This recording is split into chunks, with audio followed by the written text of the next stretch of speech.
right, welcome back, everybody. So we have with us Law&Crime's reporter Elizabeth Millner, who has been inside that courtroom for every day of testimony and things that are not even testimony related, including an outburst today and apparently someone getting banned from court. Elizabeth, it's good to see you. Let's start with what happened here. So you're in court.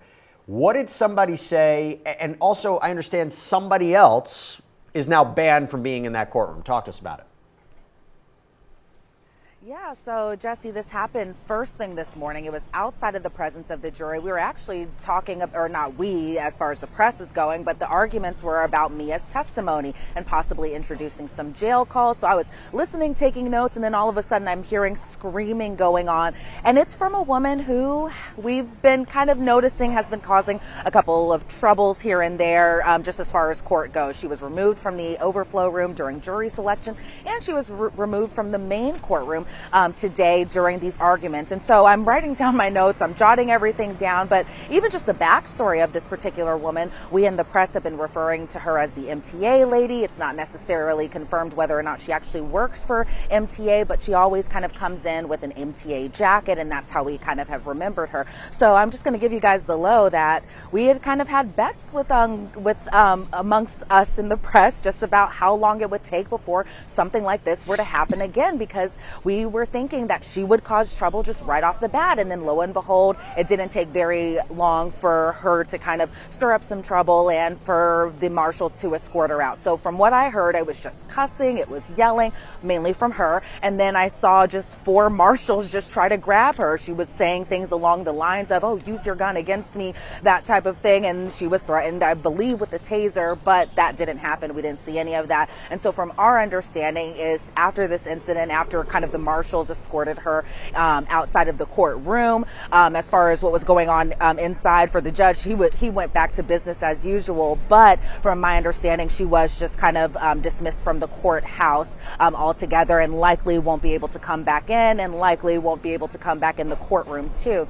But even as far as just the incident of somebody revealing Mia's true identity and I guess saying this over a live stream or in a video, that type of thing, that was also brought up shortly after the incident of the woman having the outburst inside the courtroom today. And so what we did learn about that, it was somebody who was actually sitting on our side of the press, not with a NYC verified press credential, nothing like that. But what it's been kind of alleged is that it was somebody sitting on our side who kind of works for a blog or a media outlet, that type of thing, and that after court yesterday was doing this video, doing this live stream, and was essentially talking about Mia and wasn't referring to Mia as her pseudonym, was instead referring to Mia as her true identity. And so what AUSA Emily Johnson discussed with the judge today is that she didn't see this individual inside the courtroom today, so there was no further, I guess, talk about what was to happen next. But if this person were to show up once again, then they'll definitely not be allowed back into the courtroom. And I doubt even into the overflow room at this point either. Well, Elizabeth, that is quite a way to start the day. And let me tell you something. We just got a super chat comment from Donnie Z TV. Great reporting, Elizabeth Millner. So there you go. So you got a bunch of fans online. But talking about that, talk to me real quick, because I know you have to head back into court in a little bit. Eddie Garcia takes the stand. Now, you and I talked about him yesterday, because yesterday he was intending to invoke his Fifth Amendment right against self-incrimination. You know, ears perk up. What's he going to say? What did he do wrong? And he was granted immunity to testify. So this former security guard from the Intercontinental Hotel, what were the highlights of his testimony? Well, I thought Eddie Garcia had a lot of highlighted moments during his testimony. So yes, we did see him invoke his Fifth Amendment right as far as self-incrimination goes, just yesterday. And then we saw him actually take the stand today. And so he was questioned by AUSA Mitzi Steiner. And so the basis, or the kind of the meat of his testimony, had to kind of be surrounded by what had happened on March 5th of 2016. Anyone who has been following this case knows that that was the exact day of the Intercontinental Hotel incident. And so what we learned from Eddie Garcia is that he is now 33 years old. However, at the time that this incident occurred, he was just 24 years old. He was working for Securitas, who we kind of know a little bit about from Officer Israel Flores' testimony, who was one of the first witnesses called by the government to testify essentially against Sean Combs, aka Diddy. So we were learning just about who the director of security was, and that was a man named Bill Medrano. The assistant director of security was Officer Israel Flores. And so Eddie Garcia was talking about how he's still friends with Israel Flores, saw him a couple weeks ago, but they didn't talk about the substance of their testimony. But Garcia said he saw a TikTok about his testimony, so I thought that part was interesting.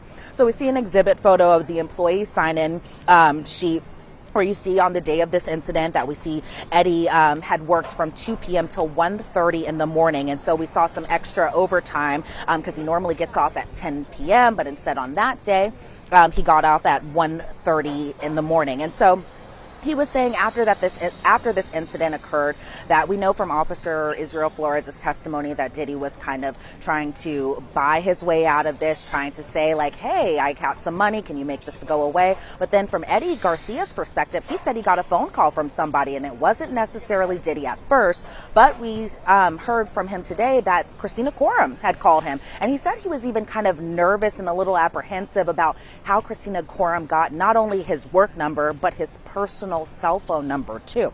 And so then there was kind of a sidebar, and the sidebar was pretty lengthy because right before the sidebar had happened, Christina Courtroom said something along the lines to Eddie Garcia that Diddy was intoxicated that night and didn't remember what was going on. But they were pretty much trying to obtain the one and only version of that security tape. They wanted to buy it off of the hotel, and initially they were going to purchase it for about $50,000. However, Diddy gave them double that of money. He gave them $100,000. And that money was divvied up pretty much. It was divvied up $50,000 to the director, or it was divvied up $50,000 to Bill, who was the director of security. Henry Elias, who also works at the hotel, was given $20,000. Eddie Garcia kept $30,000 to himself and actually used the money to buy a used car. Then we kind of slowly got into what Eddie had to do in return for this money, and that was to sign an NDA. We saw kind of a copy of this NDA inside the courtroom, where it was pretty much saying that you're not to discuss this. You're signing away that you are giving away the one and only copy. And as far as Eddie Garcia is concerned, he said the next time he saw that this video, because he thought that he had turned over the one and only copy through a thumb drive to Diddy, he thought that was done. He thought that this incident was over. He was going about his business until he saw the video once again playing on CNN. And it's a video that a lot of us have seen at this point, and possibly even some jurors too. Yeah, I find that fascinating because legitimately, this goes, as we've been talking about, to the bribery allegation, one of the underlying crimes of racketeering. And clearly the issue of him not being essentially bought off and not being cooperative with law enforcement and not reporting it, you could see why he needs some sort of protection. Real quick, I know you have to jump back, but in 1 minute, 2 minutes, what was the cross-examination about? Yeah, the cross-examination went pretty quick. So we saw an exhibit photo of the NDA again, but exclusions from the NDA, where it said a disclosure of confidential information in response to valid order by a court or other government body, or B, as otherwise required by law, will not be breach of this agreement or a waiver of confidentiality for other purposes. Then we saw the non-disparagement portion of that NDA, and that was a non-disparagement against Combs or Combs parties. And then the final question from Brian Steele, who did the cross-examination, was whether or not Eddie Garcia went to law enforcement with this information. And then, spoiler alert for the redirects, he was kind of asked that same question. He said he did report it to law enforcement. It just wasn't police, it wasn't LAPD. Instead, it was federal agents when he had first talked about this incident and everything that came afterwards, too. All right. Very interesting stuff. Elizabeth Millner, as always, great reporting. Thank you so much for taking the time. And I know you got to get a good seat. Who knows what's going to happen next in that courtroom. Thanks, Elizabeth. Thanks, all right. Jesse. So let me get now to this. We have a question from Legs7K for all three of my guests. Afi, I'll start with you. But it says, hey, Jesse, how does Rich, Afi, and Candace see the next 3 weeks going with this trial, or what would they like to see come into play next? Afi, I start with you. Oh, I don't know if we can hear you, Afi. I don't know if you're muted or we got to work. Afi. Okay, I'll tell you what. As we work on Afi, let me go to Candace. Candace, I'll start with you. So what I want to see is receipts. I want to see digital trails, which is what we are getting to, right? With the money who oversaw the transactions, so that we could see the connection of all of this happening, because a lot of this happened with cash transactions. So I want to see that. I also need to look at this whole RICO conspiracy. Who are the other people? I want to hear from security guards. I have to hear from those people who are protecting Combs, because Combs wasn't driving himself around. Combs wasn't, going out and getting candles. He was getting other people to get this. All of those people who we haven't heard from, who were protecting him, those are the people who are going to be key. And I think that we will definitely hear from them, and I think that we need to. Rich? Yeah, I sort of agree with that. I think we need to see the bona fides of the RICO claim here. I think we need to see what exactly the enterprise it is. There are conspiracy allegations here. We need to see somewhat of an agreement to commit criminal predicate acts and a pattern of racketeering activity. That's what RICO is. It's not abuse. It's not domestic violence. It is a pattern of racketeering activity. And I do think we need to, I totally agree with Candace. I think we need to follow the money. We need to connect it to the accounts, and we need to put the whole enterprise together so that we can make this RICO claim stick. So I'm going to get Afi's answer to this later on. I know we're working on some technical issues with her, but Candace, I'll throw another question to you. I was just talking about Eddie Garcia's testimony. This is a question from RSS. Are there any penalties for Eddie initially lying to the police about the Intercontinental Hotel video? Well, not now. And now that he has immunity, that's off the table. I mean, if he lies on the stand or was lying today, that's one thing, because if you perjure yourself, that's not protected.